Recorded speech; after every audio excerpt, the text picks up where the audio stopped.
That's Nothing. it. Yeah. Just thyroid medication. No diet, no lifestyle, none of that stuff. Now look at our treatment. We'll do extensive labs to identify every possible imbalance that will actually cause the thyroid to not function well and the mechanism driving it. So on top of that, now here's the conventional thyroid medication. Here's what we do.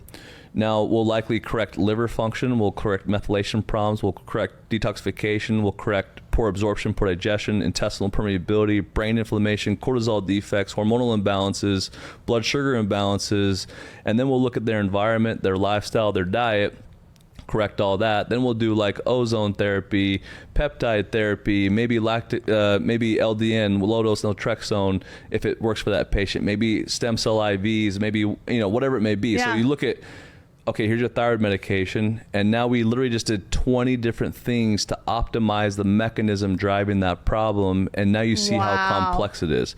Then on top of that, you throw in all the education.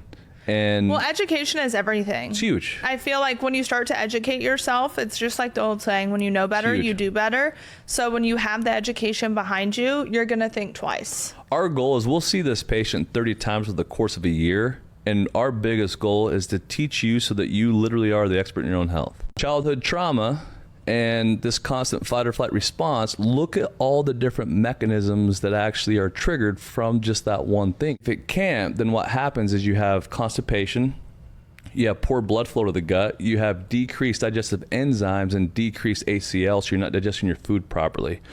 So then you have constipation, you have gas, bloating, digestion, inflammation, brain inflammation, your brain's not functioning well, but the mechanism is your brain's not firing to the intestinal tract properly. Yeah. Just from that. So to sum it all up, we have brain inflammation, we have poor brain firing to the enteric nervous system, we have poor digestion, we have cortisol defects, we have hormonal imbalances, we have blood sugar imbalances, we have methylation issues of the liver and poor detoxification.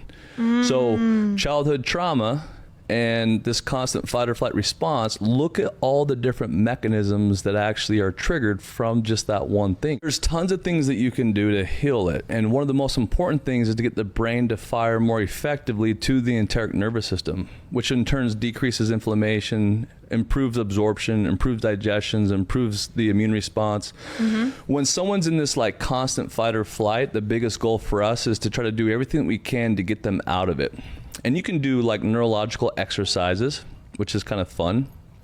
So one of the things that you can do is gargle water aggressively for 2 to 3 hours or 2 to 3 minutes a day. I always thought that was really weird.